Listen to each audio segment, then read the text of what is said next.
After a long time mid seduces boss का part 2 आ चुका है। ये इस कहानी का लास्ट पार्ट है।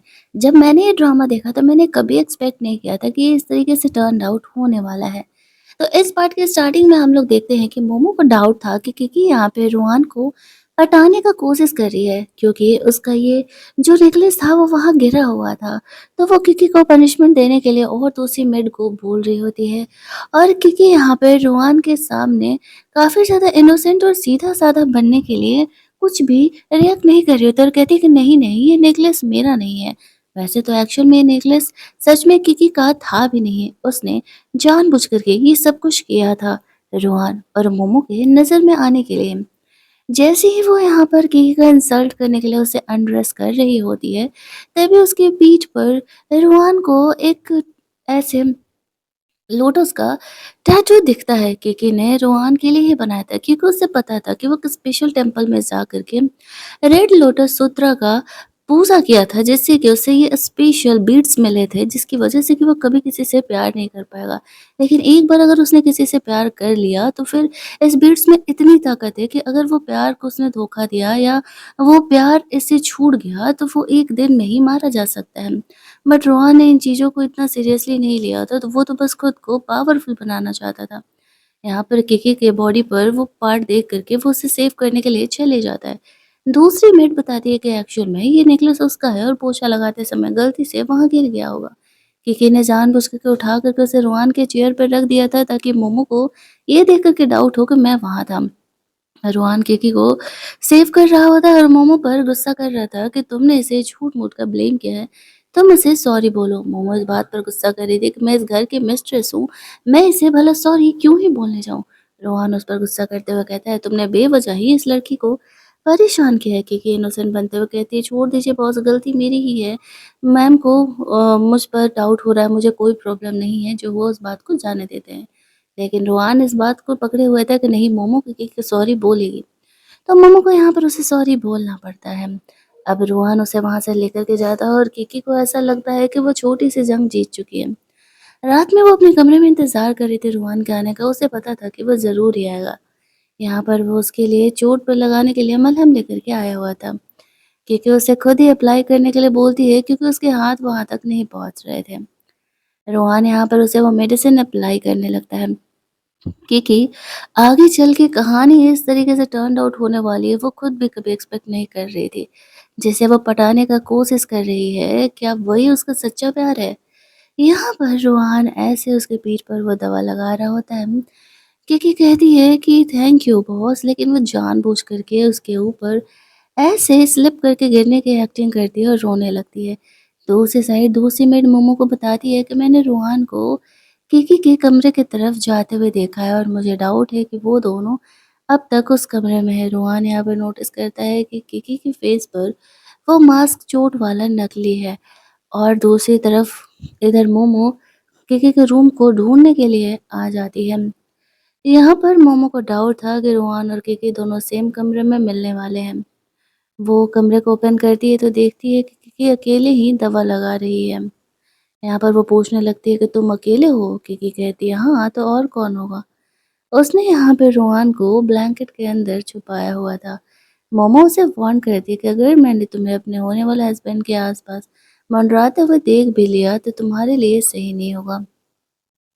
लेकिन यहाँ पर सडनली उन दोनों के बीच ऐसे किस हो जाता है, और ये बात सामने मोमो खड़ी थी उसे पता भी नहीं था। फ्लैशबैक में हम लोग देखते हैं कि जब किकी रोहान को पटाने का कोशिश कर रही थी तो वो उसे रिजेक्ट करके जाने लगता है, लेकिन किकी उसे रोक लेती है, क्योंकि मोमो इधर आ रही है और अगर उसने उन दोनों को सेम कमरे में देख लिया तो फिर पंगे हो जाएंगे। मोमो के जाने के बाद रोहान वहाँ से चले जाता है। जब वो फ्रेशन अप हो रहा था, तो वो शावर में किकी को ही इमेजिन कर रहा था, लेकिन वहाँ पे मोमो आती है और वो मोमो से ही काम चलाता है। लेकिन मोमो को डाउट था कि रोहान के दिमाग में कोई और ही चल रही है। घर की मेड को वो किकी पर नज़र रखने का को कहती है, क्योंकि वो समझ चुकी थी वो कुछ ना कुछ तो गेम खेल रही है। लेकिन इतनी आसानी से घर से निकाल देंगे तो मज़ा नहीं आएगा ना, दूसरों के लिए एग्ज़ाम्पल भी तो सेट करना है। रोहान को कोई पटाने का कोशिश करेगा तो उसका क्या हश्र होगा। और यहीं पर मोमो की सबसे लाइफ की बड़ी गलती होने वाली थी। उसने कभी ये चीज़ एक्सपेक्ट भी नहीं किया था। अगले दिन किकी को एक क्लब में रोहन और मोमो बुलाते हैं। जब वो वहाँ पर जाती है तो देखती है कि मोमो अपने ड्राइवर से किकी की सेटिंग कराने का सोच रही है। उसके बारे में जब वो पता कराती है तो उसे पता चलता है कि वो एक नंबर का परवर्ट इंसान है। फिर भी वो उस क्लब में जाने का डिसाइड करती है। तभी तो रोहन की नज़र में वो काफ़ी ज़्यादा इनोसेंट बनेगी और वो उसे और ज़्यादा प्रोटेक्ट करेगा। उस परवर्टेड ड्राइवर के बारे में पता करने के बाद किकी कमरे में अंदर जाती है और मोमो से पूछ रही होती है कि बोलिए मैम, आपने मुझे क्यों बुलाया। मोमो से कहती है, देखो तुम भी सिंगल हो और मुझे लगता है कि मेरा ड्राइवर तुम्हारे लिए परफेक्ट है। वो अच्छा कमाता है, हमारे अंडर में काम करता है, अच्छे घर से बिलोंग करता है, तो तुम्हारे लिए वो सही होगा। अब यहाँ पर किकी कहती है कि क्या आप लोग सच में ये चाहते हैं कि मैं इसकी गर्लफ्रेंड बनूं? उसका इशारा रोहान की तरफ था। रोहान उसे कहता है, अब तुम हमारे घर के मेड हो, तुम्हारे पर्सनल लाइफ से हमें क्या प्रॉब्लम है। तो फिर किकी कहती है, तो फिर ठीक है, जब मेरे बॉसेस को कोई दिक्कत नहीं है तो फिर मैं इसकी गर्लफ्रेंड बनने के लिए तैयार हूँ। उस लड़के को वो गर्लफ्रेंड बनने के लिए हाँ कह देती है। वो लड़का काफ़ी खुश हो जाता है क्योंकि किकी जैसी खूबसूरत लड़की उसकी गर्लफ्रेंड जो बनने वाली है। वो जानबूझ करके रुआन को दिखाने के लिए उस ड्राइवर के क्लोज थी। अगले दिन मोमो अपने शादी का ड्रेस चूज करने के लिए अपने दोस्तों को भी बुलाती है और सबको ये शो ऑफ कर रही थी कि रुआन उससे बहुत ज़्यादा ही प्यार करता है। पिछले 3 सालों से दोनों रिलेशनशिप में हैं और यहाँ पर उन्होंने मोमो का इंसल्ट करने का प्लान किया था। उन्हें दूसरे कमरे में भेज करके उस बदमाश ड्राइवर को भी वो लोग भेज देते हैं और वो ड्राइवर यहाँ पर मोमो के साथ बदतमीजी करने लगता है। इस कमरे में ऐसा स्मेल था जिससे कि किकी को काफ़ी नशा होने लगता और वो ड्राइवर उसका फ़ायदा उठाने का कोशिश कर रहा था। तभी वहाँ पे रुआन आता है और किकी की आवाज़ सुन करके उधर देखने के लिए चल जाता है। किकी यहाँ पर इनोसेंट रोल प्ले करते हुए रुआन को दिखाती है कि उसका वो ड्राइवर बॉयफ्रेंड उसके साथ बदतमीजी कर रहा है। उस ड्राइवर की पिटाई लगाई जाती है जिसको कि ऑलरेडी किकी ने पिटाई लगा दी थी। अब रुआन यहाँ पर उससे पूछता है कि तुम उसे पसंद नहीं करती तो फिर तुम उसके साथ क्यों थी। किकी उसे कहती है, पसंद तो मैं तुम्हें करती हूँ लेकिन तुम मेरे बॉस हो, तुम्हारी शादी मोमो से होने वाली है, तो फिर मैं तुम्हारे साथ कैसे रह सकती हूँ। किकी उस रुआन से कहता है, तो फिर तुम ये मतलब ये मेड का जॉब क्यों कर रही हो। किकी का कहना है कि मेरी एक बहन थी और वो मुझे छोड़ कर के जा चुकी है। बहन के जाने के बाद मैं बहुत ही अकेली फ़ील कर रही थी, दैट्स व्हाई मैंने जॉब करने का डिसाइड किया था। वो रुआन के सामने कमज़ोर दिखा रही होती है जिससे कि उससे वो काफ़ी ज़्यादा इनोसेंट लगे। वो रुआन को पूरी कोशिश करती है पटाने की और रुआन उसकी तरफ अट्रैक्टेड भी होने लगता है। लेकिन जब वो उसके करीब आता है तो किकी उसे रोक देती है क्योंकि उसकी होने वाली वाइफ यहाँ पर उसके लिए शादी के ड्रेसेस को ट्राई कर रही है। क्योंकि यहाँ पर दवा का असर होने की एक्टिंग करते हुए रूहान के पास जाने का कोशिश करती है, लेकिन कभी खुद रूहान उसके पास आता तो कभी खुद उससे दूर जाने लगता है। एक टाइम पर वो खुद को कंट्रोल नहीं कर पाता है और वो किकी को किस करने लग जाता है। इधर मोमो को लग रहा था कि किकी तो उस ड्राइवर लड़के के साथ होगी और सबके सामने जाकर के वो उसकी बेइज्जती कराएगी। अपने दोस्तों को लेकर के वो उस कमरे में एंटर करती है जहाँ वेडिंग ड्रेस रखा हुआ था। वो देख कर के शॉक्ड हो जाती है कि किकी यहाँ पर किसी और के साथ नहीं, खुद उसके होने वाले हस्बैंड के साथ ही लगी पड़ी है। ये देखते ही वो रोहन पर गुस्सा करने लगती है कि वो ऐसा कैसे कर सकता है। पिछले 3 सालों से दोनों रिलेशनशिप में हैं और शादी करने वाले हैं और वो एक मेड की वजह से उसे धोखा दे रहा है। वो गुस्सा होकर के किकी को थप्पड़ मारने के लिए हाथ उठाती है तो रोहन बीच में आ जाता है और उसे रोकते हुए कहता है, तुम बोल रही हो कि अभी हमारी शादी हुई नहीं है और शायद मैं तुमसे शादी करने भी नहीं वाला। ऐसा कह के वो किकी को वहाँ से लेकर के जा रहा था। सारी लड़कियाँ ये देख कर के शॉक हो जाती हैं।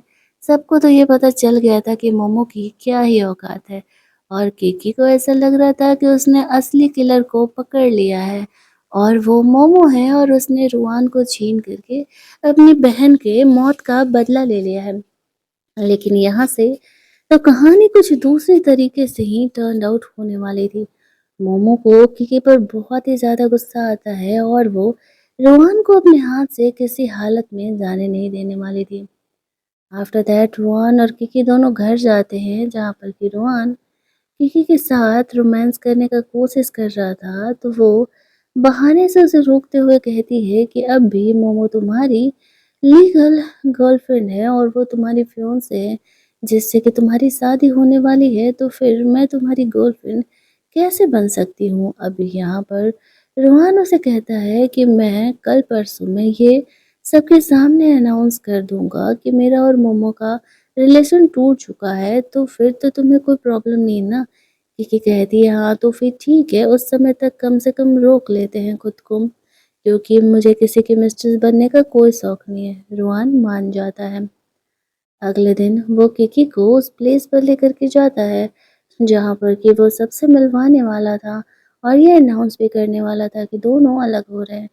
घर जाने पर यहाँ पर ना तो किकी रोहान की फैमिली को पसंद आ रही होती है और मोमो की फैमिली को तो छोड़ ही दो।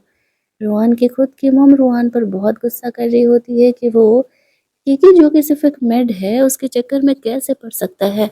उसे देख कर के ही सब समझ जाते हैं कि वो उसकी बॉडी में इंटरेस्टेड है, दैट्स व्हाई वो इतना सडन डिसीजन ले रहा है। रोहान यहाँ पर अपनी फैमिली को क्लियर कर देता है कि वो मोमो में इंटरेस्टेड नहीं है और उसमें शादी नहीं करने वाला है।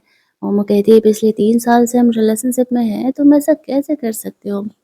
इस बात पे रोहन उसे कहता है कि मैं तब भी तुमसे सिर्फ फैमिली की वजह से ही शादी कर रहा था और अब मैं शादी नहीं करने वाला।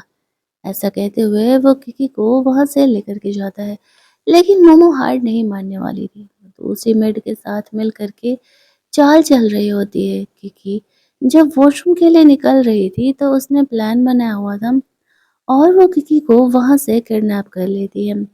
रोहन को ये बात पता नहीं था और वो लोग गुंडों के उसी एरिया में किकी को लेकर के जाते हैं जहाँ पर कि उन्होंने उसके सिस्टर के साथ भी बदतमीजी की थी। मोमो वहां पर आती है और कहती है कि अब तुम्हारा हश्र भी तुम्हारी बहन की तरह ही होने वाला है। वो गुंडे लोग भी किकी की सिस्टर को पहचान रहे होते हैं। ये सारी बातें जानने के बाद किकी को बहुत ही ज्यादा गुस्सा आ रहा था, लेकिन अब वो यहाँ अकेले फंस चुकी थी और उसे समझ नहीं आ रहा था कि वो ऐसे सिचुएशन में निकले कैसे।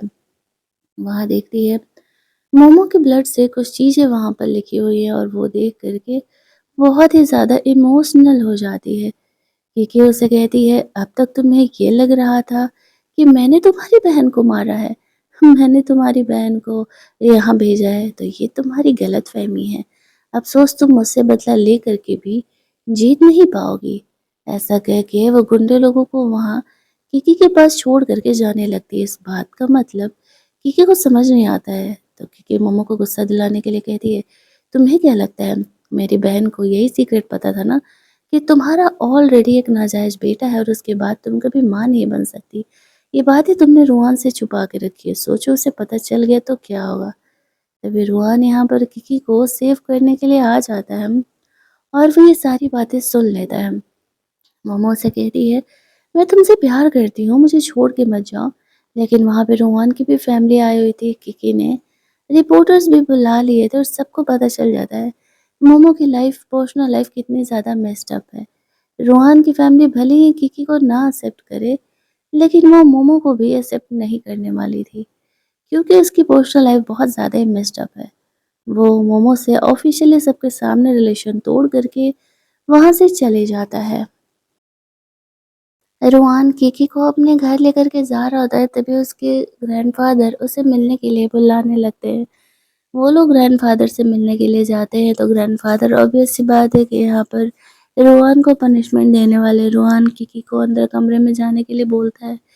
किकी सोचती है कि रोहान उसके लिए इतना पनिशमेंट खा रहा है और उसके ग्रैंडफ़ादर उसकी पिटाई लगाते हुए कहते हैं कि मैंने तुम्हें पहले कहा था कि शादी को लेकर के कोई मज़ाक नहीं। किकी को थोड़ा-सा उसके लिए बुरा लग रहा था, हालाँकि ना तो वो रोहान में इंटरेस्टेड थी और मोमो से तो वो नफ़रत ही करती थी। फिर भी जब वो देखती है वो उसके लिए पिट रहा है, तो उसे उसके लिए ना जाने क्यों बुरा लग रहा होता है। रोहान इसी ज़िद पर अड़ा हुआ था कि मैं किकी से ही शादी करूँगा और किकी सोच रही थी कि क्या सच में रोहान ये पाना डिज़र्व करता है। वो अपने घर जाती है तो सोचती है कि जब उसने मोमो से उसकी प्यारी चीज़ छीन ली, फिर भी उसे सुकून क्यों नहीं है। और रोहान उसे मैसेज कर रहा होता है कि मैंने ग्रैंडफ़ादर को मना लिया है, आज से हम रिलेशनशिप में रह सकते हैं। लेकिन किकी के माइंड में मोमो का वो बात चल रहा था। अगले दिन वो अपने सिस्टर के ग्रेव पर जाती है, जहाँ पर कि उसे मोमो का भाई यान उसे मिलने के लिए बुलाता है।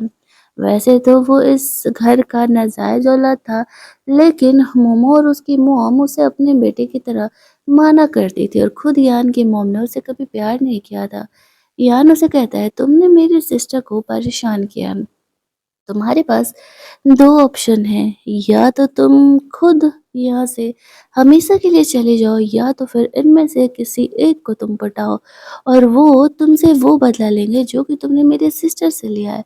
तो किकी यहाँ पर उठती है और वो यान के लैब में चली जाती है और कहती है कि तुमने यहाँ में से किसी को भी चूज़ करने के लिए बोला था, तो क्यों ना मैं तुम्हीं को चूज़ करूँ, क्योंकि तुम भी तो इन्हीं में से एक हो।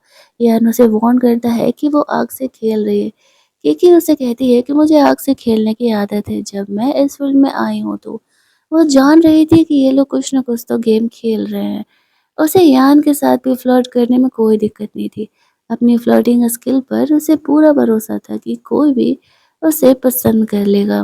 तभी वहाँ पर रोहान मोमो के साथ आ जाता है। वो लोग उसे ये दिखाने के लिए लाए थे कि देखो, तुम्हारी सो कॉल्ड गर्लफ्रेंड कितनी चीप है। मोमो से कहती है, तुम मुझसे बदला लेने के लिए ये सब कुछ कर रही थी, लेकिन तुम्हें तो पता भी नहीं है कि एक्चुअल में तुम्हारे सिस्टर को उस जगह पर लेकर के जाने वाला कौन था। वो ये बात अभी बताने ही वाली थी कि रुआन उसे वहाँ से लेकर के चले जाता है। वो बहुत ही गुस्सा था कि किकी ने उसके साथ ऐसा बिहेव किया। वो किकी से पूछ रहे थे कि क्या तुमने सच में सिर्फ मेरा इस्तेमाल किया है? तुमने मुझसे कभी प्यार नहीं किया? किकी कहती है कि हाँ, मैंने सिर्फ और सिर्फ तुम्हारा इस्तेमाल ही तो किया है। मुझे अपने सिस्टर की मौत का बदला लेना था, जो कि तुम्हारी फियोंसे थी। इस वजह से मैंने इतना बड़ा गेम खेला। रुआन कहता और मैं बेवकूफ़ तुमसे प्यार कर बैठा। किकी उसे कहती है, ये तुम्हारी प्रॉब्लम है। वो उसे कहती है कि मैं तुम्हारे दिल को सुकून पहुँचाने के लिए सिर्फ़ 1 नाइट तुम्हारे साथ स्पेंड कर सकती हूँ। अपना फर्स्ट टाइम तुम्हें दे सकती हूँ। यान यहाँ पर कमरे के बाहर से उन दोनों को रोमांस करते हुए देख रहा था और किकी यहाँ पर दोनों के साथ गेम खेल रही होती है। लेकिन जैसे ही यान वहाँ से जाता है, किकी रुआन को रोक करके वहाँ से जाने के लिए कहती है। अगले दिन उसे एक वीडियो मिलता है जिसमें कि रुआन किसी और न्यू गर्ल के साथ फ्लर्ट कर रहा है। किकी को ये देख कर के ना जाने क्यों बुरा लगता है। शायद वो भी थोड़ा बहुत रुआन को पसंद करने लगी थी। बट वो खुद की फीलिंग को कंट्रोल करते हुए सच्चाई का पता नहीं था। वो अपने क्लब वापस जाती है तो वो लड़की उसे कहती है, मेरे पास तुम्हारी बहन की मौत से रिलेटेड एक वीडियो, लेकिन अगर तुम मुझे बहुत ज़्यादा ही आज पैसे कमा करके दोगी तो फिर मैं तुम्हें वो वीडियो देखने दे सकती हूँ। तो किकी इस चीज़ के लिए रेडी हो जाती है। वो अपने फील्ड में वापस लौटती है। सब उस स्पेशल गर्ल से मिलने का इंतज़ार कर रहे थे। सबको पता था कि कोई उसे नहीं जीत सकता है। किकी यहाँ पर आती है तो सब उसकी ब्यूटी को देख कर के मिसमराइज़ हो जाते हैं। वो काफ़ी खूबसूरत लग रही थी। तभी वहाँ पर जब वो नीचे जाती है तो देखती है कि बहुत सारे लोग तो आए हुए हैं, लेकिन उनके साथ-साथ यहाँ पर यान भी अपनी बहन के साथ आता है और दूसरी तरफ मोमो यहाँ पर रुआन यहाँ पर उस दूसरी गर्ल के साथ आता है, जहाँ पर कि वो शो ऑफ कर रहा था कि वो और वो सेकंड गर्ल भी पहले की तरह क्लोज़ है। अब किकी समझ जाती है कि ये लोग यहाँ पर गेम खेलने नहीं, मेरे साथ खेलने के लिए आए हुए हैं। किकी ने भी खुद को पहले से ही प्रिपेयर करके रखा हुआ था और वो अब कह रही होती है, सोच रही होती है कि बस बहुत हो गया। इन्हें सबक सिखाना ज़रूरी है। ये लोग यहाँ पर गेम खेल रहे थे और अगर किकी हारती तो उसे खुद को एक-एक करके अनड्रेस करना था। किकी ने अंडरवियर से ही शुरुआत किया था और एट द एंड वो ये गेम जीत जाती है, जहाँ पर कि सारे लोग हारने के बावजूद भी किकी से खुश थे। किकी भी उन्हें सही जवाब देती है और मोमो नोटिस करती है कि उसका भाई यान भी अब थोड़ा बहुत किकी में इंटरेस्ट लेने लगा है। यहाँ पर किकी उन्हें हराने के बाद वहाँ से जा रही थी, तो वो गर्ल किकी से मिलने के लिए आती है। किकी वो वीडियो माँगती है, वो वीडियो दिखाती है जिसमें मास्क लगा कर के एक इंसान कह रहा होता है मोमो को कि ठीक है, तुम्हारे कहने पर मैं उस लड़की को वहाँ से किडनैप करके लेके जाऊँगा और तुम्हारा सीक्रेट सीक्रेट ही रह जाएगा। किकी को ये पता चलता है कि वो इंसान कोई और नहीं, यानी कि मोमो का सौतेला भाई है। वो कहती है अब मैं उन मर्डरर्स को नहीं छोड़ने वाली हूँ। दूसरी तरफ यान उससे वो मिलती है तो किकी अब उसे पटाने का कोशिश कर रही थी। यान उसे कहते हैं कि ठीक है, वो उसे उसकी गर्लफ्रेंड बना करके रखने के लिए तैयार है। यान भाई साहब को भी किकी से सच्ची मोहब्बत हो गई थी। ये देखने के बाद भी कि वो रुआन के साथ अपनी आंखों के सामने इंटीमेट हो रही है। तभी वहां पर रुआन उस गर्ल के साथ आ जाता है। यान किकी को सेव करते हुए वहां से लेके जाता है। लेकिन जब किकी दूसरी जगह जाती है तो वहाँ पर वो रोहान को उस गर्ल के साथ देखती है। रोहान उस गर्ल के सामने ही किकी से फ्लर्ट करने लगता है। वो कहती है तुम्हारी गर्लफ्रेंड को बुरा लग जाएगा। रोहान उस लड़की को गार्ड से वहाँ लेके जाने के लिए कहता है और किकी को एक्सप्लेन करता है कि उसने उस लड़की को टच नहीं किया है क्योंकि वो किकी से प्यार करता है और वो तो बस उसे जेलस फील कराने के लिए अपने साथ रखा था। अब किकी को तो ये पता चल चुका था कि एक्चुअल में यान ही उसकी सिस्टर का किलर है तो वो रूहान के साथ आराम से रह सकती थी। वो दोनों फाइनली यहाँ पर इंटीमेट होते हैं। रूहान किकी को शादी करने के लिए प्रपोज करता है।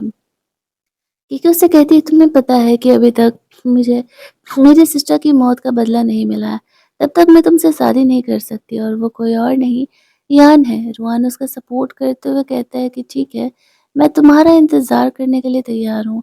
एक बार जब ये सब कुछ ख़त्म होगा तो फिर हम दोनों शादी कर लेंगे। कि किस चीज़ के लिए मान जाती है और अब उसे यान की पार्टी में जाना था जो कि एक दिन बाद होने वाला था और उसमें वो यान की फैमिली को टोटली मेस्ड अप कर देगी। रेडी वेडी हो करके कि उस प्लेस के लिए पहुंचती है जहाँ पर कि यान का वो कमरा था। वहाँ पर वो यान को देखती है कि वो इंजर्ड है। इसकी खुद की फैमिली में से ही किसी ने उस पर अटैक किया है।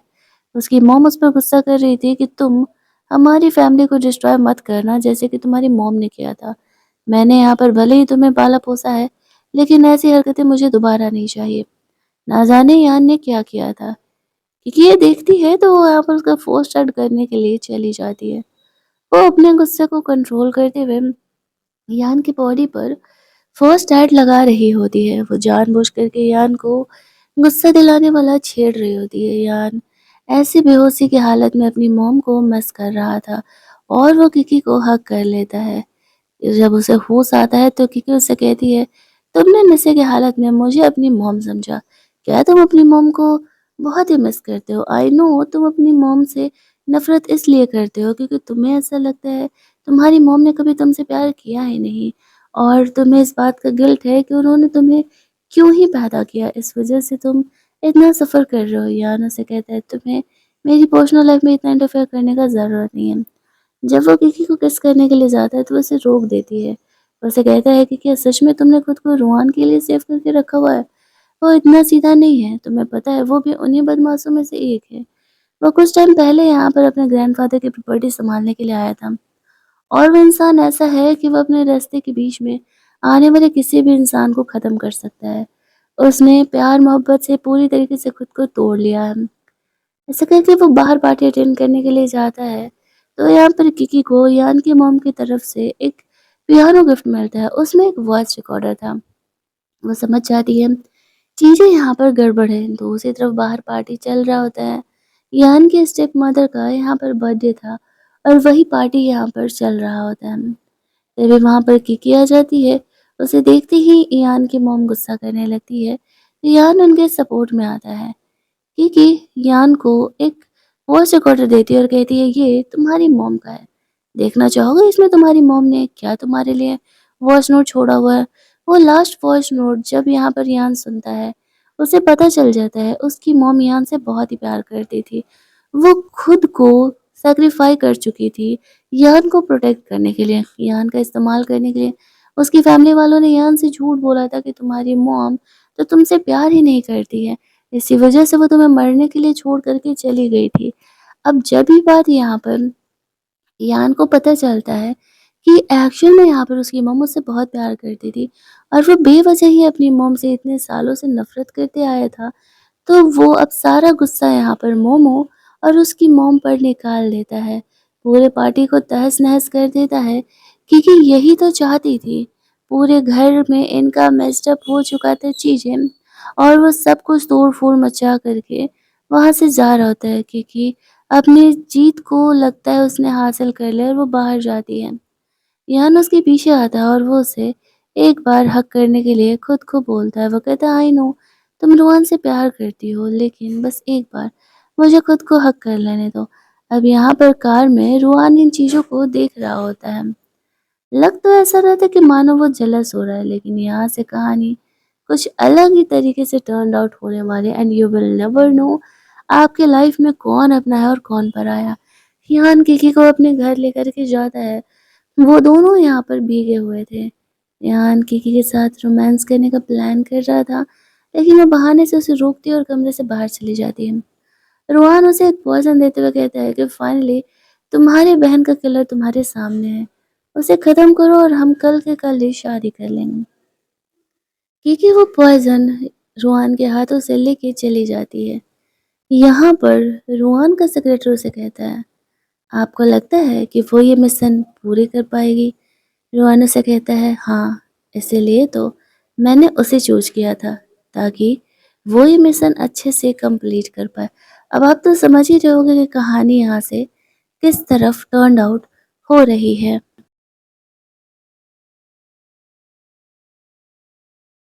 जब किकी कमरे में अंदर जाती है तो यान उसके लिए फूड बना रहा था।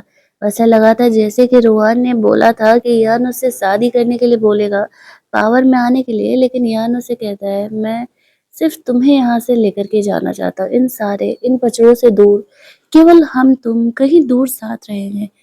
किकी को लगता है ये तो बिल्कुल अलग है। रोहान ने कहा था वो उससे शादी करने के लिए बोलेगा, लेकिन वो तो उसे इन पचड़ों से दूर लेकर के जाना चाह रहा है। लेकिन इमोशनल होने का वक़्त नहीं था। वो आगे बढ़ के यान को किस कर लेती है और यान इमोशनल होकर के और आगे बढ़ रहा होता है क्योंकि वो भी किकी को पसंद करता था, लेकिन तभी किकी उसे कहती है ये नेकलेस एक्चुअल में मेरी सिस्टर का था। यान उसे थोड़ी देर रुकने के लिए कहता है। किकी को लगता है कि शायद उसे उसकी सिस्टर के बारे में अब सब कुछ पता चल चुका है। लेकिन वो वापस आता है और किकी को कहता है मैंने सब कुछ सेटअप कर दिया, चलो यहाँ से निकल लेते हैं इससे पहले कि रोहान हमें पकड़ ले। उसे थोड़ा-सा चक्कर आता है बट वो ध्यान नहीं देता है और किकी के साथ वो लोग एयरपोर्ट पर पहुँच जाते हैं। सॉरी सी पोर्ट पर पहुँच जाते हैं।